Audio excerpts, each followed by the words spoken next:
大埔宏福苑尋日下晝3點發生嘅5級火，到今朝仍然未救熄。火災造成最少55人死亡，當中包括1個消防員殉職，72人受傷，包括8個消防，當中17人危殆，27人情況嚴重，200幾人仍然失蹤。究竟呢次自二戰以嚟最嚴重嘅火災係一場意外定係一場人禍呢？哇！個棚火燭啊！睇翻網上流出嘅片段，一開始其實只係宏昌閣地下燒着咗㗎咋，冇人咁警鐘冇警鐘嘅成棟大廈。喂，嗰啲工程人員做乜㗎？工地嗰啲。但火勢好快就沿住棚架同圍網向上燒，冇幾耐，成棟大廈都着火。大火加上乾燥嘅天氣，火舌隨風飄向其他幾棟大廈，令到大火一發不可收拾，蔓延去到其他7棟大廈。而啲火亦都由大廈嘅外圍攻入去單位，最終令7棟大廈燒通頂，釀成慘劇。大家亦都將重點放咗喺圍網，點解會燒得咁勁呢？事實上，宏福苑因為進行大維修，8棟大廈都搭晒棚同圍晒網，但有居民就喺較早之前已經多次見到工人喺棚架入邊食煙。阿生，你又喺度食煙啊？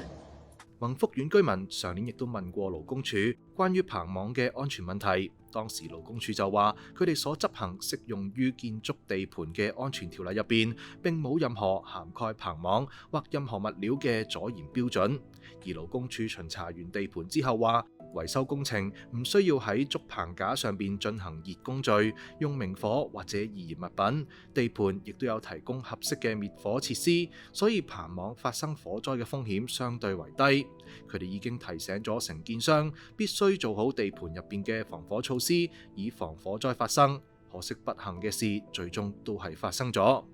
其實根據屋宇署同勞工處嘅指引同守則，棚架面要覆蓋具阻燃特性嘅保護網，就算有少少火都唔會燒成咁噶。港九搭棚同敬工會理事長何炳德就話，要分辨棚網係咪阻燃，最簡單嘅方法就係用火機燒，如果4秒都唔着就係合格。但強調阻燃唔代表防火，只係冇咁易燒着。加上阻燃網只係指引，唔係法例規定一定要用。不過阻燃網嘅好處係，就算燒着咗都唔會出現滴漏，加速火勢蔓延。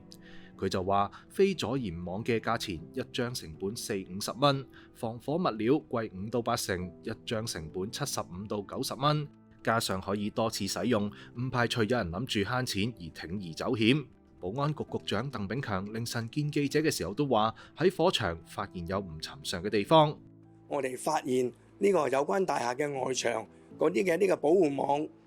網一啲防水嘅係帆布同埋一啲嘅塑膠布咧，佢受咗火之後嗰個蔓延程度咧，係比一啲合規格嘅一啲嘅物料咧係遠遠為係猛烈同埋蔓延得快嘅。我哋覺得呢個係唔尋常嘅。佢話警方同消防會聯合組成隊伍循刑事方向調查。而新界北重案組嘅初步調查亦都發現，喺未被波及嘅大廈，每層電梯大堂窗外都被發泡膠封住。其實睇翻大維修承建商宏業嘅圖，都見到佢哋話會用方波去遮住單位嘅窗，以免外牆批盪噴漿時整爛玻璃。我諗大家都知道，發泡膠係一啲非常易燃嘅物品，係有機會加速呢個火勢嘅蔓延嘅。而我哋亦都唔排除呢啲發泡膠係導致今次火警迅速蔓延嘅原因。而經警方嘅初步調查，我哋喺窗內發現呢啲發泡膠係由一間建築工程公司喺呢個大廈係進行呢個維修工程嘅安裝嘅。而我哋警方有理由相信有關工程公司嘅負責人嚴重疏忽，引致到今次嘅意外。警方就以涉嫌誤殺拉咗工程公司3個負責人，包括2個董事、1個工程顧問，年齡介乎52到68歲，又喺朝早去到工程公司位於新蒲崗嘅辦公室調查搜證。廉署亦都發咗聲明，話宏福苑火災涉及重大公眾利益，即日成立專案小組，就屋苑大維修可能涉及貪污展開全面調查。特首李家超就話已經安排巡查全港所有做緊大維修嘅屋苑，檢視棚架同建築物料安全。網上就隨即見到有地盤工人開始拆走圍網，有住喺石籬怡盛花園嘅居民見工人嗱臨拆網，就即刻剪咗啲出嚟燒，結果一燒即着。同宏福苑同一個承建商嘅屯門怡樂花園，有居民亦都試下燒圍網，結果都係一燒即着，反映出絕對唔係單一事件嚟㗎。其實宏福苑嘅居民一早已經覺得大維修有問題。原業主立案法團舊年1月就通過3.3億嘅大維修方案，要求8座一共1984戶，每2個月分6期交16到18萬嘅維修費。事件引發居民強烈不滿，質疑造價過高同招標過程唔透明。當時有業主按建築物管理條例法定要求召開特別業主大會，重新決定方案同重選法團，最終成功以大比數通過罷免，做咗超過10年嘅原法團，選出新法團。而新法團嘅代表就承諾會重新檢視大維修合約條款，同業主共同監管大維修嘅進度，但最終都係選翻宏業做承辦商。根據法團文件顯示，原本預計出年3月到6月分批拆棚，而宏業呢間承建商就曾經多次出現違規同埋被檢控，都令到唔少居民擔心㗎。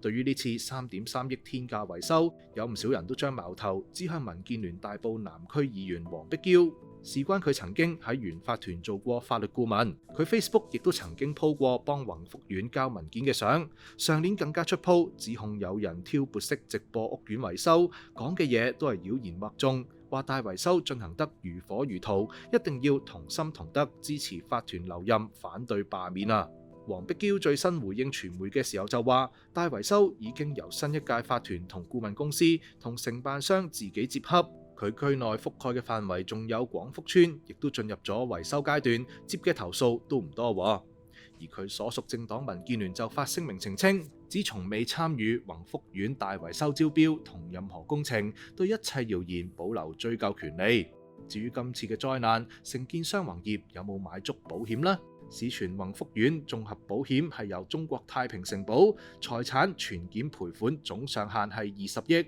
保障大廈同公眾地方意外損毀嘅公眾責任保就分2個，其中第三者人身傷亡責任每次事件賠款上限1000萬，無限次事件；而第三者責任保人身傷亡及財物損毀每次事件賠款上限係2000萬，亦都係無限事件㗎。